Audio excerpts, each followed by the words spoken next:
跟住交俾天文台科學主任講下天氣。各位觀眾早晨，歡迎收睇呢一節嘅天氣報告。我係謝威寶。東北季候風咧而家影響住我哋啊，而從大範圍嘅衛星影像，我哋可以見得到，受到高空反氣旋所影響，華南地區咧係普遍晴朗㗎。而從維港鏡頭望出去咧，今朝早嘅雲量咧都唔算太多㗎，陽光充沛。而至於今朝早各區嘅氣温，普遍嚟講咧係介乎喺26至29度之間。而提提大家，黃色火災危險警告同埋酷熱天氣警告咧係現正生效㗎。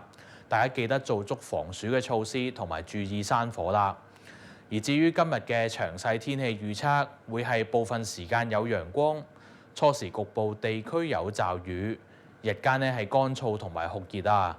市區嘅最高氣温咧大約係33度，新界再高1、2度㗎。而至於風方面係吹和緩至清勁嘅北至東北風，稍後咧離岸同埋高地咧會吹強風㗎。而至於嚟緊幾日嘅天氣咧，可以一齊嚟睇下電腦預報圖啊。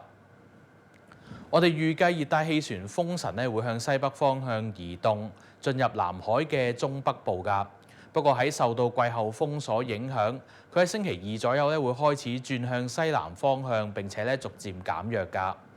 不過咧，佢轉向嘅路徑咧仍然存在變數㗎，市民要留意天文台最新嘅資訊啦。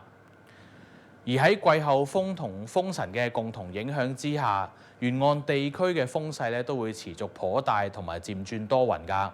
咁所以我哋展望啊，嚟緊幾日咧係風勢持續頗大，漸轉多雲有雨，市區嘅氣温咧會顯著下降至大約20度左右。新界咧會再低2、3度㗎，海有大浪同埋湧浪。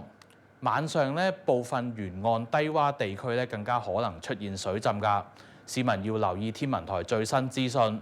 呢一節嘅天氣報告講到呢度，下次見。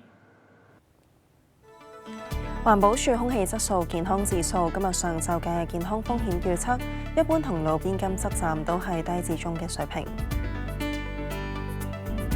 睇埋各區嘅氣温。